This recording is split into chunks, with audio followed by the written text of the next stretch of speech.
સમગ્ર દેશમાં સ્વચ્છતાના સર્વેક્ષણમાં વધુ એક વખત સુરત શહેરે પોતાની ઉત્કૃષ્ટતા સાબિત કરી છે. સ્વચ્છતાના માપદંડમાં અવ્વલ સુરત મહાનગરપાલિકાઓની કામગીરી માટે ગુજરાત સરકારના આરોગ્ય મંત્રી રૂઈદેશ પટેલ, સુરત મહાનગરપાલિકાના મેયર દક્ષેશ માવાણી અને કમિશનર શાલિની અગ્રવાલને માનનીય રાષ્ટ્રપતિ દ્વારા સુપર સ્વચ્છ લીગમાં સર્વશ્રેષ્ઠ સ્થાન મેળવવા બદલ એવોર્ડ એનાયત કરવામાં આવ્યો હતો. સુપર સ્વચ્છ લીગ રેન્કિંગ સ્વચ્છતા રેન્કિંગની એક લેવલ તેનું ઉચ્ચ માનવામાં આવે છે, કારણ કે તે તમામ સ્વચ્છતા પરિણામોમાં સતત શ્રેષ્ઠ પ્રદર્શન દર્શાવે છે.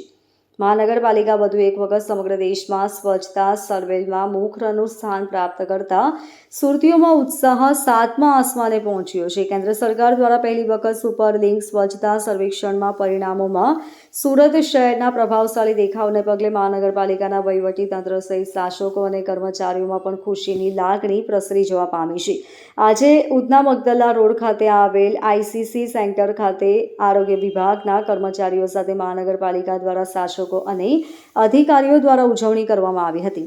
સુરત શહેર સતત બીજા વર્ષે પણ સ્વચ્છતા સર્વેક્ષણમાં અગ્રેસર સ્થાન મેળવતા નવી દિલ્હી ખાતે રાષ્ટ્રપતિના હસ્તે આરોગ્ય મંત્રી રૂપિકેશ પટેલ, મહાનગરપાલિકાના મેયર દક્ષેશ માવાણી અને મ્યુનિસિપલ કમિશનર શાલિની અગ્રવાલને પ્રમાણપત્ર શિલ્ડ આપી સન્માનિત કરવામાં આવ્યા હતા.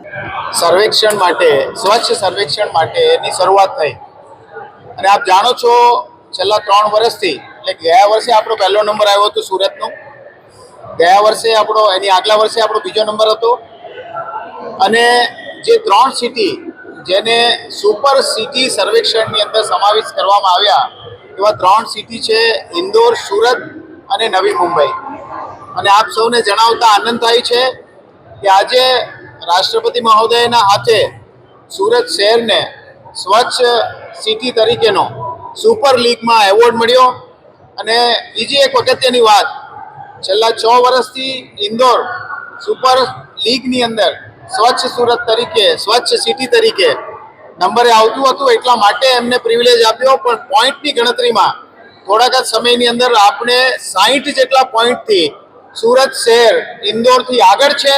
એટલે 3 સિટીમાં સુરત પહેલા નંબરે આવે છે, બીજા નંબરે ઇન્દોર આવે છે અને ત્રીજા નંબરે આપણું નવી મુંબઈ આવે છે.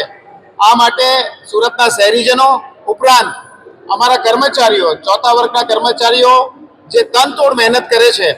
ઘણી વખત આપણા શહેરમાં બીજા શહેરથી આવેલા લોકો જ્યારે રાત્રે 10, 11, 12 વાગ્યાના સમયની અંદર રોડ ઉપર રાઉન્ડ મારતા હોય છે ત્યારે જોઈ છે કે આપણા કર્મચારીઓ એ વખતે રોડની સફાઈ કરતા હોય છે, આપણા સ્વીપર મશીનો સ્વીપિંગનું કામ કરતા હોય છે. લેટેસ્ટ સ્વીપિંગ મશીનો સાથે સુરત શહેર છેલ્લા ઘણા સમયથી સ્વચ્છતામાં આગળ છે. આજે પણ આપણને આ 3 શહેરોની અંદર સૌથી વધારે જો કોઈ પોઈન્ટ મળ્યા હોય તો એ સુરત શહેરને મળ્યા છે. એ માટે આપને અને આપની ટીમને અને સુરત શહેરના શહેરીજનોને અને નગરજનોને આ અભિનંદન પાઠવીએ છીએ. ઉપરાંત એક વાત મારે ખાસ કહેવી છે કે હજુ પણ શહેરીજનો આપણી આ જો ટકાવી રાખવું હોય, આનો નિયમ એવો છે કે સુપર સિટી જે 3 ગણાય છે એ જો તમારે મેન્ટેન કરવું હોય તો પોઈન્ટ કોઈ પણ સંજોગોમાં આપણા નીચે નહીં જવા જોઈએ. જો નીચે જશું તો આપણે ફરી પાછા કોમ્પિટિશનમાં આવીશું. એટલે સુપર સિટીઝના જે 3 સિટી છે એમાં પણ આપણે પહેલા નંબરે જ રહેવું છે. એટલે જે લોકો આપણી સાથે જોડાયા છે, શહેરીજનોને વિનંતી કરીએ છીએ કે સ્વચ્છતામાં હજુ પણ આપ અમને સહકાર આપો એવી અપેક્ષા રાખું છું. Bureau report LK star news, Surat.